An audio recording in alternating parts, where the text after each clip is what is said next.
السلام عليكم ورحمة الله وبركاته. وعليكم السلام ورحمة الله وبركاته.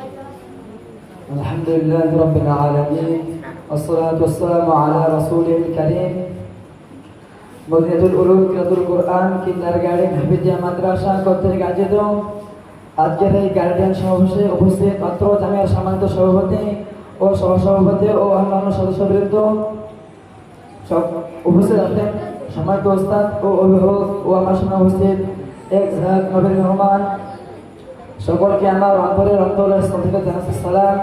আসসালামু আলাইকুম ওয়া রাহমাতুল্লাহি ওয়া বারাকাতুহু। ওয়ালাইকুম আসসালাম ওয়া রাহমাতুল্লাহি ওয়া বারাকাতুহু। প্রিয় উপস্থিতি, সময় স্বল্পতার কারণে আমি আমার নির্ধারিত বিষয়ে কিঞ্চিত আলোকপাত করব ইনশাআল্লাহ। আমার নির্ধারিত বিষয় তলবের ইলমের ফজিলত সম্পর্কে। সূরা মুজাদালা 11 নম্বর আয়াতে আল্লাহ পাক বলেন, তোমাদের মধ্যে যারা ঈমান এনেছে এবং তাদেরকে জ্ঞান দান করা হয়েছে তাদের মর্যাদা উচ্চ করবেন। সংগ্রামের সাথে আল্লাহ পাক রব্বুল আলামিন সূরা জুমারের 114 নম্বর আয়াতে বলেন, কুল হাল ইয়াস্তাউল লাযীনা ইয়ালামুনা ওয়াল লাযীনা লা ইয়ালামুন। হে নবী, আপনি বলুন, যারা জানে আর যারা জানে না তারা কি সমান হতে পারে? আপনি আপনার সন্তানকে ডাক্তার বানান, ইঞ্জিনিয়ার বানান, পুলিশ বানান, ইসলাম কখনো নিষেধ করে না। ইসলাম বলে আপনি আপনার সন্তানকে এই পরিমাণ থেকে শিক্ষা দিন যাতে আপনার সন্তান আপনার জানা জানার নামাজে মুখ বন্ধ করে বসে থাকে। কথা বলার যুবক ভাইরা ঠিক না ঠিক? তাহলে জনতা নবী করিম সাল্লাল্লাহু আলাইহি ওয়াসাল্লাম বলেন, তাবুল ইলমি ফারিদাতুন আলা কুল্লি মুসলিম। দিন ইলম অর্জন করা প্রত্যেক মুসলমানের উপর ফরজ।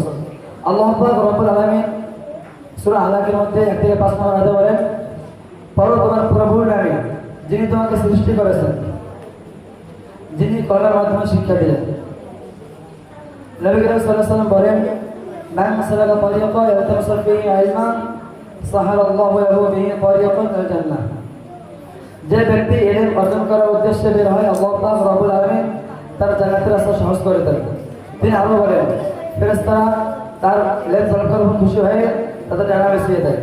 তিনি আরো বলেন, মাই ইউরিদিল্লাহু বিহি খায়রান ইউফাক্কিহু ফিদ্দিন। আল্লাহ পাক রব্বুল আলামিন যার কল্যাণ চান তাকে দ্বীনের জ্ঞান দান করেন। সাধারণ সন্তান ইলম অর্জন করা কেবল দুনিয়ার জ্ঞানের জন্য নয়, বরং এটি ইবাদত এবং আমলকে সঠিক করার জন্য অপরিহার্য। তাই আমাদের ছোট থেকে ইলম অর্জন করা উচিত। এবারে আমি আমার সংক্ষিপ্ত বক্তব্য এখানে শেষ করতেছি। আমার তৌফিক ইল্লা বিল্লাহ। আসসালামু আলাইকুম ওয়া রাহমাতুল্লাহি ওয়া বারাকাতুহু।